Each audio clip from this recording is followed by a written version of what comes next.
So hello बच्चों, I hope so आप बहुत बढ़िया होंगे। सो इस वीडियो के अंदर हम डिस्कस करेंगे क्लास 10th का सबसे पहला chapter that is real numbers. उसका बेसिक हम इस वीडियो के अंदर पढ़ेंगे एंड नेक्स्ट वीडियो के अंदर मैं आपके साथ क्वेश्चंस भी डिस्कस करूंगी। बट इस वीडियो में जो मैं बेसिक आपको समझाऊंगी उस बेसिक को आपने बहुत ध्यान से समझना है, क्योंकि वही बेसिक आपके क्वेश्चंस आपसे सॉल्व करवाएगा। ठीक है, इस चैनल के ऊपर हम बेसिक चीज़ों की ही बात करेंगे। आपका जो मैथमेटिक्स का बेसिक है वो क्लियर किया जाएगा, तो आपने उस बेसिक को बहुत अच्छे से समझना है ताकि क्वेश्चंस जो हैं आप अच्छे से कर सको, उनको क्रैम ना करना पड़े। ठीक है, तो जो भी चीज़ें मैं आपको समझाऊंगी प्लीज़ आप उसको अच्छे से समझना, उनको नोट डाउन करना। बाकी कोई भी डाउट रहेगा तो आप कमेंट बॉक्स आपके पास है, आप वहाँ पे कमेंट डाउन कर सकते हैं। ठीक है, तो स्टार्ट करते हैं आपका chapter number 1 that is real numbers.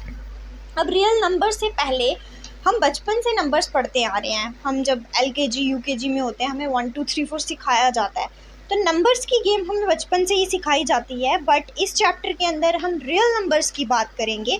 लेकिन रियल नंबर जानने से पहले आपको ये बताना चाहिए कि यार नंबर क्या होते हैं और कितने किस्म के नंबर होते हैं। ठीक है, तो शुरू करते हैं अपना टॉपिक। बचपन से ही आपने 1 2 3 4 एंड सो ऑन, मतलब बढ़ते जाओ 5 6 7 8 वट आगे चलता जाएगा। बचपन से आपने ये नंबर्स पढ़े हुए हैं। अब इन नंबर्स को हम बोलते क्या है, तो इन नंबर्स को हम बोलते हैं नेचुरल नंबर्स, जिसे आप एन से डिनोट कर सकते हो। ठीक है, यही नंबर आप चलने दो 1 2 3 4 एंड सो ऑन टू चलने दो। इसमें एक ज़ीरो को लगा दो और एक ज़ीरो लगा दो, तो ये जो आपके नंबर्स होंगे इन नंबर्स को आप क्या बोलोगे, होल नंबर्स बोलोगे। ये आपके नेचुरल नंबर्स हो जाएंगे, ये आपके होल नंबर्स हो जाएंगे। ठीक है, इन नंबर्स को आप देखो ध्यान से। बाकी सेम आप इसी नंबर्स को दोबारा से लिख लो 3 सो ऑन आगे।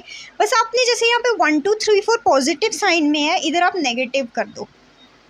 ठीक है, एंड सो ऑन टू चलता जाएगा। तो ये जो नंबर्स की सीरीज़ आपकी बन रही है ये आपके बन जाएंगे इंटीजर्स। क्या बन जाएंगे, इंटीजर्स, जिसको आप आई से डिनोट कर सकते हो। आई होप आपको तीनों चीज़ें क्लियर होंगी कि नेचुरल नंबर आपका क्या होता है, जो 1 2 3 4 आगे चलता जाएगा। होल नंबर में ज़ीरो लगा दो, ये होल नंबर हो जाएगा। इंटीजर्स में आपके पास प्लस यानी पॉजिटिव में भी होंगे, नेगेटिव में भी होंगे, ज़ीरो भी होगा। और यहाँ पे ध्यान देना कि ये जो आपका 1 से लेके आगे जो नंबर्स आपके जा रहे हैं इनको आप बोलते हो पॉजिटिव इंटीजर्स। क्या बोलते हो, पॉजिटिव इंटीजर्स, क्योंकि प्लस में है ना, प्लस को आप लगाओ नहीं लगाओ तो वो वही मेंशन करता है, प्लस ही मेंशन करता है। और जो नेगेटिव साइड है अगर आप इसको देख लो तो इनको आप बोलोगे नेगेटिव इंटीजर्स। क्या बोलोगे, नेगेटिव इंटीजर्स। ठीक है, ये आपके पॉजिटिव इंटीजर्स, ये आपके नेगेटिव इंटीजर्स और पूरे आपके आगे इंटीजर्स। ये 3 पॉइंट्स आपको क्लियर हो गए होंगे। ठीक है, आगे बढ़ते हैं। के बाद आपके आएंगे रेशनल नंबर्स। क्या आएंगे, रेशनल नंबर्स। अब रेशनल नंबर्स क्या होते हैं, रेशनल नंबर्स को आप क्यू से डिनोट करोगे, कैपिटल क्यू से डिनोट करोगे। रेशनल नंबर्स आपके वो नंबर्स होते हैं जो आपके पी बाय क्यू के फॉर्म के होते हैं। कौन सी फॉर्म के, पी बाय क्यू की फॉर्म की, यानी कि फ्रैक्शन के फॉर्म के होते हैं। वेयर आपका जो पी है और जो आपका क्यू है ये आपके इंटीजर्स होंगे, जो हमने पीछे पढ़ा। ठीक है, जो हमने पहले पढ़ा इंटीजर्स, पी और क्यू आपके इंटीजर्स होंगे। और कंडीशन ये होगी कि ये जो आपका डिनोमिनेटर है ना क्यू, ये आपका ज़ीरो नहीं होना चाहिए, ये नॉन ज़ीरो होना चाहिए। समझ में आया, आपका पी और क्यू इंटीजर्स होना चाहिए, यानी 1 2 3 4 एंड सो ऑन जो मर्जी हो, -1 -2 -3 सो ऑन जो मर्जी हो। ज़ीरो भी हो सकता है पी, लेकिन जो आपका क्यू डिनोमिनेटर में है वो ज़ीरो नहीं होना चाहिए, क्योंकि अगर आपने क्यू को ज़ीरो में लिया तो ये जो आपका फ्रैक्शन होगा ना पी बाई ज़ीरो हो जाएगा, वो आपका इन्फिनिटी एंड नॉट डिफाइंड हो जाएगा। तो इसीलिए ध्यान में रखना, रेशनल नंबर में आपकी एक ही कंडीशन है कि क्यू आपका ज़ीरो नहीं होना चाहिए। नेक्स्ट आपके नंबर्स आते हैं इर्रेशनल नंबर्स। कौन से नंबर्स आएंगे, इर्रेशनल नंबर्स। एंड आपके चैप्टर नंबर 1 के अंदर जो आपकी सेकेंड एक्सरसाइज है वो आपकी इन इर्रेशनल नंबर्स पे है, यानी आपको क्वेश्चंस आएंगे इर्रेशनल नंबर पे। तो आपको इर्रेशनल नंबर अगर जानना है कि इर्रेशनल नंबर क्या होता है तो आपको रेशनल अच्छे से पता होना चाहिए कि भाई रेशनल की क्या खासियत है। ठीक है, अब इर्रेशनल नंबर कौन सी होते हैं, वो नंबर्स जो रेशनल नहीं होते। और वो नंबर जो रेशनल नहीं होते का क्या मतलब, वो है जो पी बाई क्यू की फॉर्म के नहीं होते। बात में समझ में आई, वो नंबर्स जो जिन्हें आप पी बाई क्यू की फॉर्म में नहीं लिख सकते उन नंबर्स को आप इरेशनल नंबर्स बोलोगे। और एग्जांपल्स अगर मैं आपको बताऊं, √2 ले लो, √5 ले लो, रूट में जो होंगे, ठीक है, रूट में जो नंबर्स होंगे उनको आप इरेशनल नंबर्स बोल सकते हो। और एक नोट में आप लिख लो साथ में इसके साथ ही कि रूट प्राइम मतलब जितने भी प्राइम नंबर्स होते हैं वो सारे जितने भी प्राइम नहीं, जितने भी रूट ऑफ प्राइम, यानी रूट के अंदर जो प्राइम नंबर होंगे ना, जैसे 2, 5 मैंने लिखा, ये सारे इरेशनल नंबर होंगे। बाकी प्राइम नंबर क्या होते हैं वो भी अब हम अभी इसी वीडियो के अंदर हम डिस्कस करेंगे। इस वीडियो के अंदर हम मैक्सिमम आपके साथ नंबर्स ही डिस्कस करेंगे, क्योंकि जब कल को आपकी एक्सरसाइजेज या आपके क्वेश्चन सॉल्व किए जाएंगे उसके अंदर ये सारी डेफिनेशंस काम आएंगी। तो अगर आपको पता होगा तभी आप जो है क्वेश्चंस को अच्छे से समझ पाओगे, आपको पता चलेगा कि हर स्टेप के अंदर ये नेक्स्ट स्टेप कैसे आया। होता है ना मैथमेटिक्स के अंदर क्वेश्चन मैम सॉल्व कर देती है स्कूल के अंदर, लेकिन बच्चों को पता ही नहीं होता है कि जो आपके स्टेप्स हैं वो कैसे आ रहे हैं, तो उसमें वो रट्टा ही मार लेते हैं क्वेश्चन को कि हाँ इसके बाद ऐसे आएगा। तो वैसा नहीं हमें करना, उस चीज़ को ध्यान में रखना है। आपको हर एक स्टेप का रीज़न पता होना चाहिए कि ये स्टेप आया है तो आया क्यों है। क्लियर है? होप्स आपको ये सारे नंबर्स क्लियर हो गए होंगे कि आपके नेचुरल क्या होते हैं, होल नंबर क्या होते हैं, इंटीजर क्या होते हैं, रेशनल नंबर और इरेशनल नंबर्स क्या होते हैं। क्लियर है? आगे बढ़ते हैं। तो अभी हमने सारे नंबर्स पढ़े, नेचुरल नंबर क्या होते हैं, होल नंबर क्या होते हैं, इंटीजर, रेशनल और रियल नंबर्स क्या होते हैं। क्लियर है? अब आपने ये कुछ चीज़ें हैं जो आपके दिमाग में फिट होनी चाहिए, मतलब ये सारी चीज़ें आपको बहुत अच्छे से समझ में होनी चाहिए कि किन नंबर्स को, लाइक नेचुरल नंबर्स को क्या बोला जाता है, होल बोला जाता है या नहीं बोला जाता है। ये सारी चीज़ें आपको पता होनी चाहिए। क्यों? क्योंकि आपके ऑब्जेक्टिव्स जो होते हैं ना, 20 मार्क्स का मैथमेटिक्स के अंदर ऑब्जेक्टिव आता है, ठीक है, तो ये ऑब्जेक्टिव में आपको आ सकता है। तो ये सारी चीज़ें आपको पता होनी चाहिए ऑब्जेक्टिव के केस के भी। बट अगर फर्दर आप मैथ्स पढ़ने वाले हो 11th 12th के अंदर, ग्रेजुएशन के अंदर, तो ये तो भाई बेसिक है, इतना तो पता ही होना चाहिए। ठीक है, तो देखो सबसे पहले बात करते हैं। अब देखो यहाँ पे जो आपके नेचुरल नंबर्स हैं ये 1 से शुरू हो रहे हैं, समझ रहे हो। उसके बाद ये नेचुरल नंबर्स को होल नंबर्स भी बोल सकते हो आप। नेचुरल नंबर्स को क्या बोल सकते हो? होल नंबर्स भी बोल सकते हो, क्योंकि आपके नेचुरल नंबर्स जो है 1 2 3 4 है, तो क्या होल नंबर में 1 2 3 4 दिख रहा है? दिख रहा है, मतलब वो भी यहाँ से शुरू हो रहा है। तो नेचुरल नंबर्स को हम होल नंबर्स बोल सकते हैं, लेकिन होल नंबर को हम नेचुरल नंबर नहीं बोल सकते, क्योंकि इसके अंदर 0 है और वो 0 इसके अंदर नहीं है। ठीक है, उसके बाद होल नंबर्स को आप इंटीजर्स भी बोल सकते हो, सेम, क्योंकि ये 0 से शुरू हो रहा है और इंटीजर के अंदर भी आपको 0 से चीज़ें दिख रही हैं, लेकिन इंटीजर को आप होल नंबर नहीं बोल सकते। क्यों? क्योंकि -2 लेट सपोज आपका एक इंटीजर है, तो क्या -2 होल नंबर है? -2 होल नंबर नहीं है। ठीक है, उसके बाद आपका इंटीजर्स जो है वो भी रेशनल में आएगा। अब वो रेशनल में कैसे आएगा वो मैं, ठीक है, अब रेशनल नंबर कैसे बोल सकते हैं? लेट सपोज आप 2 ले लो, आपने क्या ले लिया? 2 ले लिया। अब रेशनल नंबर हमने सीखा कि रेशनल नंबर तो p/q की फॉर्म का होता है, लेकिन 2 तो p/q की फॉर्म का है ही नहीं। है कैसे है? इस 2 को आप लिख सकते हो 2/1 लिख सकते हो। अब 2 जो है वो एक इंटीजर है, 1 जो है एक इंटीजर है, तो ये कौन सी फॉर्म हुई? ये p/q की फॉर्म हुई कि नहीं हुई? क्योंकि रेशनल नंबर की कंडीशन क्या बोलती है? p आपका इंटीजर होना चाहिए, 2 एक इंटीजर है, q आपका इंटीजर होना चाहिए, 1 आपका इंटीजर है, एंड q आपका नॉन ज़ीरो होना चाहिए। तो क्या 1 आपका नॉन ज़ीरो है? 1 नॉन ज़ीरो है, तो ये जो है रेशनल नंबर की डेफिनेशन की कंडीशन को सेटिस्फाई करता है, इसीलिए 2 आपका क्या होगा? आपका रेशनल नंबर होगा। तो जितने भी इंटीजर्स हैं वो सारे के सारे क्या होंगे? रेशनल नंबर्स होंगे। और जितने भी होल नंबर्स हैं वो भी रेशनल नंबर होंगे, जितने भी नेचुरल नंबर हैं वो भी रेशनल नंबर होंगे। बात समझ में आई? नेचुरल नंबर होल होगा, होल इंटीजर होगा, इंटीजर रेशनल होगा, और जो आपका रेशनल है वो रियल होगा। यानी कि रियल नंबर जो चैप्टर हम पढ़ रहे हैं ना, जो रियल नंबर का चैप्टर हम पढ़ रहे हैं, दिमाग में रखो कि उस रियल नंबर के अंदर ये सारे नंबर आते हैं, मतलब इन सभी नंबर्स को हम रियल नंबर ही बोलते हैं। क्लियर है? ठीक है, क्या चीज़ है। अब देखो हम इस चैप्टर के अंदर जो है HCF LCM भी करेंगे, वो मैं आपको नेक्स्ट वीडियो के अंदर समझाऊंगी। अभी मैं आपको सिर्फ नंबर्स क्लियर करूंगी। ठीक है, जैसे हमने अभी किया रेशनल नंबर्स के बारे में, लेट सपोज मैं एक रियल लाइन ले लेती हूँ। रियल लाइन क्यों? ये नंबर लाइन होती है, इसके अंदर इसके ऊपर हम रियल नंबर्स लिखेंगे तो ये रियल लाइन कहलाई जाएगी। 0 1 2 3 -1 -2 ऐसे करते ना, बचपन में पढ़ा होगा आपको, आपने 6th या 7th के अंदर ये नंबर लाइन पढ़ी होगी। अब देखो जो आपका 1 है और जो आपका 2 है, ये दोनों रेशनल नंबर हैं। अभी मैंने आपको क्लियर किया 2 कैसे रेशनल नंबर था। ठीक है, इस रेशनल नंबर के अंदर इस लाइन के ऊपर इन्फिनाइटली मैनी रेशनल नंबर्स होते हैं, समझ रहे हो। अब मुझे बताओ, इन दोनों नंबर्स के अंदर पॉइंट में नंबर होंगे, डेसिमल की फॉर्म में नंबर होंगे, है ना, फ्रैक्शन की फॉर्म के नंबर होंगे, तो रेशनल नंबर क्या होता है, p/q फ्रैक्शन की फॉर्म का होता है।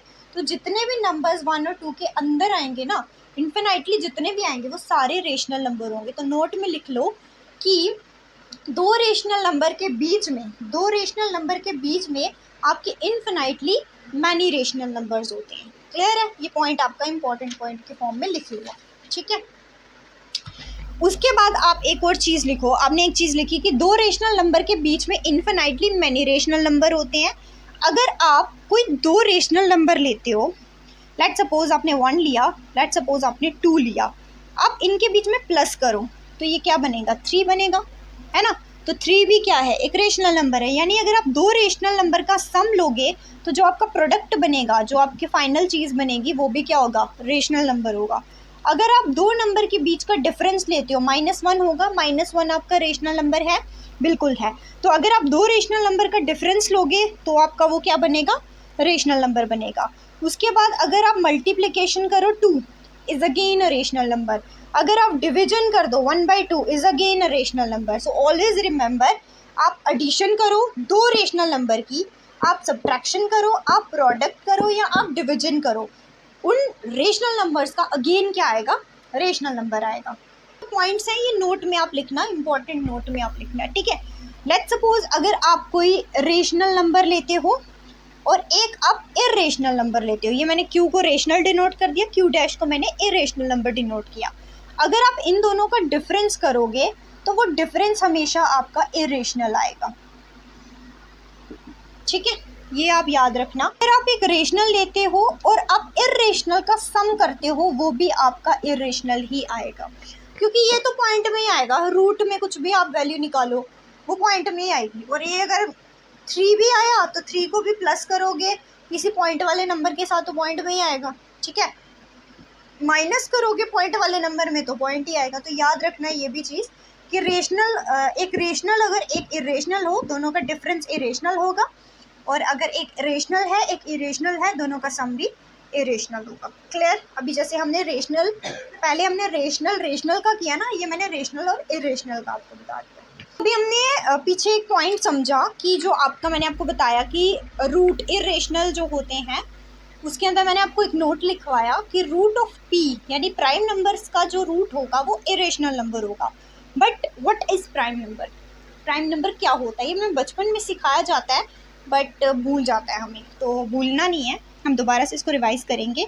अभी हम पढ़ेंगे कि प्राइम नंबर्स क्या होते हैं, ठीक है। अब प्राइम नंबर्स क्या होते हैं, सिंपल सी भाषा में आपको याद रखने हैं भाई, वो नंबर जिसके सिर्फ 2 फैक्टर हों। क्या हो, सिर्फ 2 फैक्टर हों। अब भाई ये फैक्टर क्या है, बहुत सारे बच्चों को फैक्टर ही नहीं पता होगा फैक्टर क्या होता है। तो फैक्टर से सिंपल एग्जाम्पल के साथ समझाऊंगी, इतना एग्जाम्पल, क्योंकि डेफिनेशन तो बुक में भी मिल जाएगी बट एग्जाम्पल्स के साथ हम चीज़ें समझेंगे। फॉर एग्जाम्पल मैं बोलूँ 4, अब आपको देखना है कि 4 को कौन सा नंबर डिवाइड कर रहा है। तो जो नंबर 4 को डिवाइड करेगा वो नंबर इस 4 का फैक्टर बन जाएगा। क्लियर है, फैक्टर होता है जो किसी को डिवाइड करते। अब इस 4 को 1 भी डिवाइड करता है, उसके बाद 2 भी करता है, उसके बाद 4 खुद भी करता है। तो यहाँ पे 1 भी 4 को डिवाइड कर रहा है, 2 भी 4 को डिवाइड कर रहा है, 4 खुद भी 4 को डिवाइड कर रहा है। तो इस 4 के 3 फैक्टर होंगे, 1, 2 और 4। क्लियर है, ये मैंने आपको फैक्टर समझा दिया कि फैक्टर क्या होता है। लेकिन ये 4 प्राइम नंबर नहीं है, क्यों? क्योंकि मैंने आपको अभी बताया कि जो प्राइम नंबर होता है ये वो नंबर होता है जिसके सिर्फ 2 फैक्टर होते हैं, लेकिन 4 के 2 से ज़्यादा फैक्टर है, तो 4 is not a prime number. Clear है। उसके बाद अगर आप 2 ले लो, 2 का 1 फैक्टर होगा, 2 फैक्टर होगा, तो 2 एक प्राइम नंबर होगा। उसके बाद 5 ले लो, 5 का 1 फैक्टर होगा, 5 फैक्टर होगा, तो ये भी क्या होगा, प्राइम नंबर होगा। उसके बाद आप 7 ले लो, 7 का 1 फैक्टर है और 7 खुद फैक्टर है, तो प्राइम नंबर होगा। अब मुझे बताओ इन 2-3 एग्जाम्पल्स के अंदर कुछ सिमिलैरिटी देखने को मिल रही है, कुछ चीज़ आपने नोटिस करी, कुछ चीज़ आपने ये नोटिस करी कि अगर हम तीनों नंबरों को देखें ना, तो इन तीनों नंबर के ना 1 फैक्टर तो सेम आ रहे हैं, मतलब 1 तीनों में आ रहा है।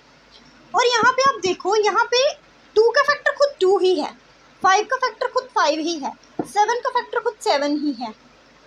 यहाँ से बात समझ में आ रही है? दो फैक्टर तो हैं लेकिन वन तो है, वन सब में है, वन सबका फैक्टर है, लेकिन यहाँ पे इस नंबर का फैक्टर ये खुद ही है।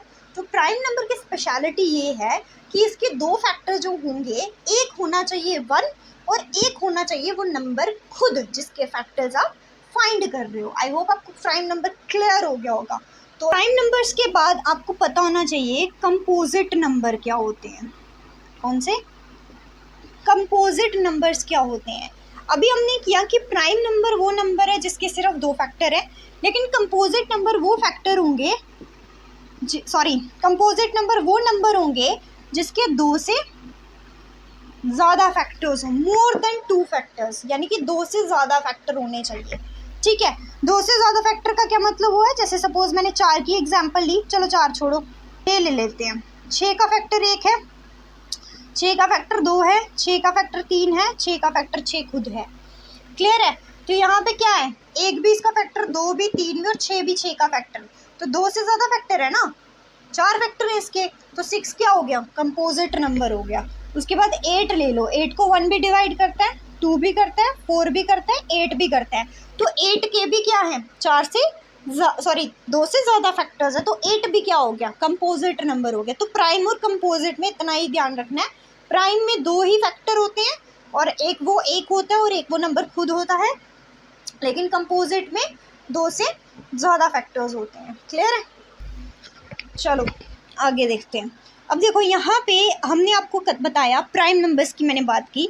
सो ऑलवेज 2 प्राइम नंबर है, 3 आ गया, उसके बाद 5 आ गया, फिर 7 आ गया, फिर आप 11 ले लो, 8 9 10 है ना, उसके बाद आप 13 ले लो, सो ऑन।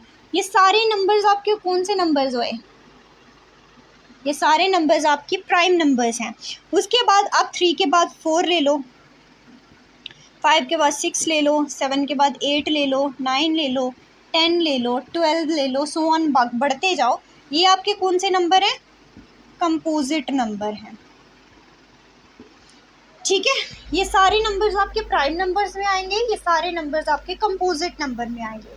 तो एक तरीके से तो ये सारा नेचुरल नंबर ही आ रहा है ना, लेकिन 1 तो रह गया। 1 के साथ क्या किया भाई? 1 कहाँ गया? तो चलो वो भी डिस्कस कर लेते हैं कि 1 कहाँ गया।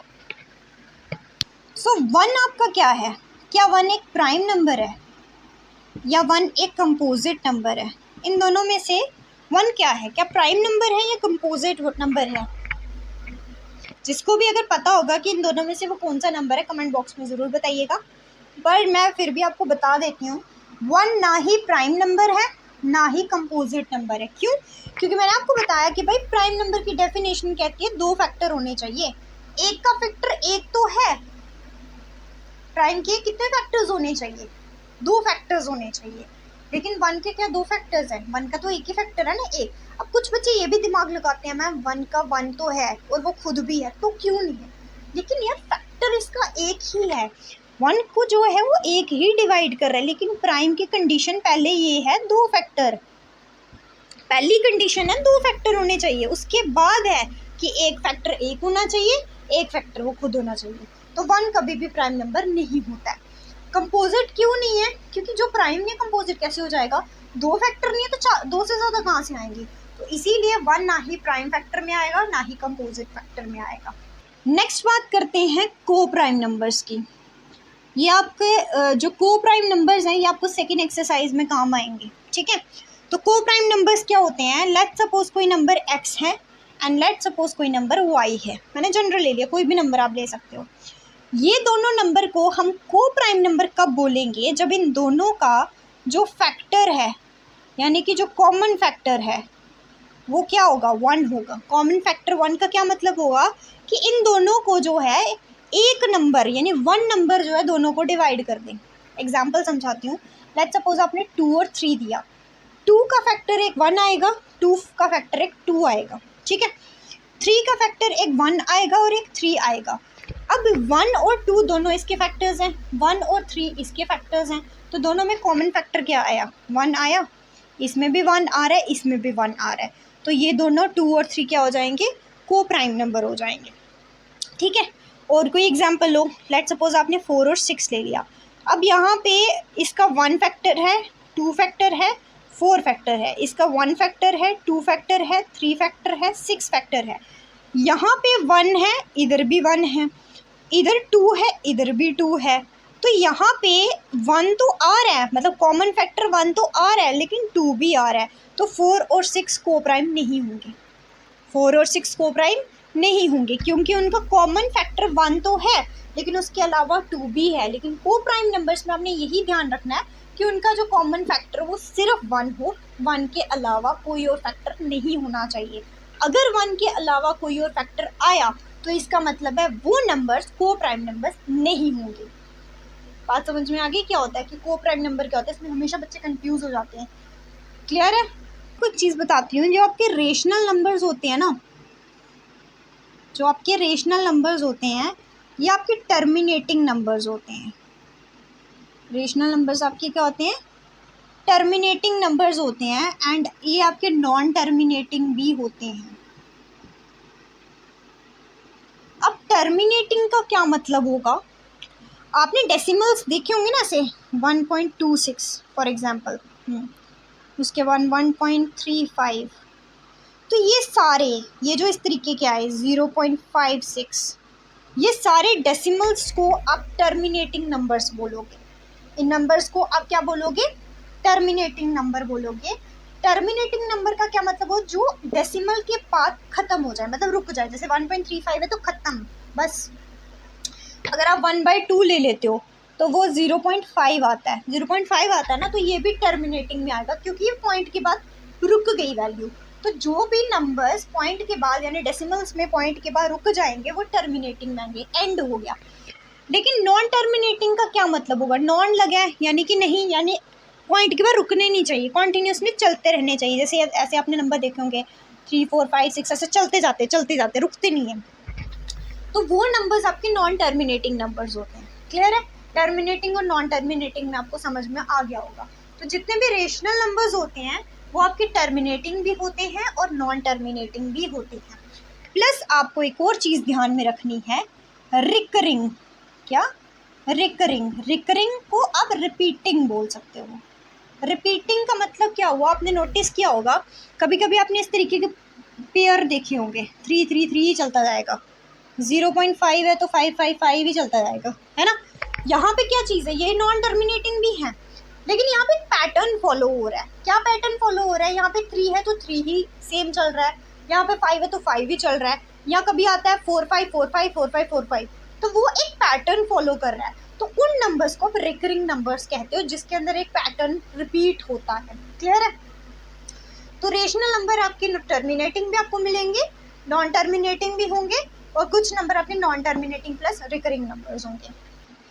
उसके बाद आपके होते हैं इर्रेशनल नंबर्स। तो इर्रेशनल नंबर्स आपके नॉन टर्मिनेटिंग होते हैं प्लस नॉन रिकरिंग होते हैं। नॉन रिकरिंग होते हैं। नॉन टर्मिनेटिंग मैंने आपको क्लियर किया कि पॉइंट के बाद वो कंटिन्यूसली चलता जाएगा, 5, 6, 8, 9, 5 वॉटएवर जो भी नंबर रहेगा। नॉन रिपीटिंग मतलब इन नंबर्स के अंदर कोई पैटर्न फॉलो नहीं होगा। जैसे ये नंबर है ना 0.300, 300, 300, तो ये एक रिकरिंग नंबर है, तो ये नंबर आपका इरेशनल नंबर नहीं होगा, ये नंबर आपका रेशनल नंबर होगा। लेकिन अगर इस तरीके का आ जाए 300, फिर उसके बाद 30, फिर 40, तो ये कोई पैटर्न नहीं है, उसमें पैटर्न रिपीट होना चाहिए, 300 रिपीट होना चाहिए था, तो ये आपका नॉन रिकरिंग में आएगा। तो आपको ये क्लियर हो गया ना कि रेशनल में और इरेशनल में कौन सा टर्मिनेटिंग है, कौन सा नॉन टर्मिनेटिंग है।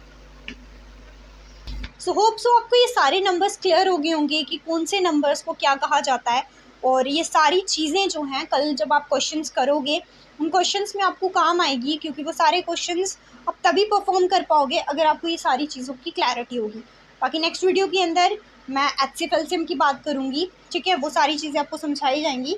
आपको फंडामेंटल थ्योरम है अर्थमेटिक की, वो भी डिस्कस करी जाएगी, प्राइम फैक्टराइजेशन आपको सिखाई जाएगी, वो सारी चीज़ें हम करेंगे। बाकी वही है ना, प्राइम फैक्टराइजेशन में फैक्टर्स का पता होना चाहिए, प्राइम क्या होता है वो पता होना चाहिए, तो वो मैंने आपको क्लियर कर दिया सारा। बाकी नहीं, ये 3-4 वीडियोस का पार्ट 3-4 वीडियोस की सीरीज़ रहेगी, जिसके अंदर आपका चैप्टर नंबर 1 जो है ऑलमोस्ट क्लियर हो जाएगा।